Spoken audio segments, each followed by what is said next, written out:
Hi everyone, Paul from UltimateFatBurner Smart About Supplements here, and today I'm asking, are pre-workout powders good or are they bad? I'll be right back in just a few seconds with the answer. Stick around, please don't go anywhere. Hey, alright, welcome back. Now before I begin the discussion about whether pre-workout powders are good or bad, two quick comments.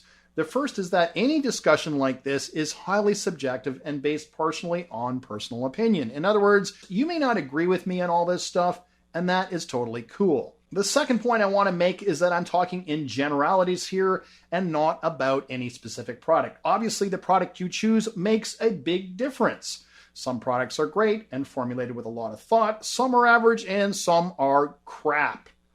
So in this video, I'm going to provide information that applies to pre-workout powders in general. That means depending on what product you're using, some of the points I make won't be relevant to you. Cool? Makes sense? Excellent. So let's begin this discussion with a list of 3 pros of pre-workout powders. Pro number 1, the pump, right? A good pre-workout powder will contain several grams of nitric oxide supplements like citrulline or arginine or agmatine or even a combination of them. These ingredients boost the release of nitric oxide, which dilates your blood vessels, leading to enhanced blood flow, which can lead to an amazing pump, which is definitely a great feeling and my favorite aspect of these products. Pro number 2, energy. A lot of people really like this aspect of pre-workout powders. Most of these products contain caffeine and other supportive ingredients that enhance focus and concentration and really get you jacked up for your workout.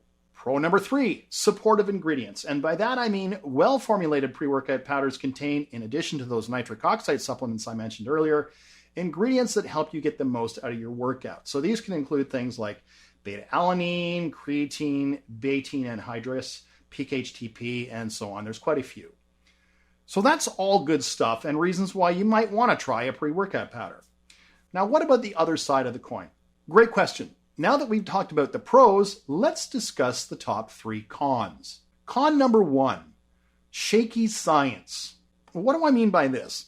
Well, what I mean is that despite what you may read in the product advertising, many of the core nitric oxide ingredients found in these products have very little in the way of clinical evidence supporting their ability to actually boost athletic performance and muscle growth. Con number 2, crazy caffeine levels. Now, I would argue that a shot of caffeine prior to a workout can be beneficial to getting the most out of it, and in my experience, most people like this. However, the amount of caffeine present in some of the newer pre-workout powders is 3 or 4 times what's present in a typical cup of coffee. So we're looking at 300 to 400 milligrams per serving of pre-workout powder. That means if you work out in the evening or you have high blood pressure or heart issues, you're simply a little older and not interested in feeling like your heart is on the verge of exploding, then many of these products just aren't for you. Con number 3, underdosed ingredients. One of the most common dirty tricks used by supplement manufacturers is to include a ton of ingredients on the label because it looks really impressive.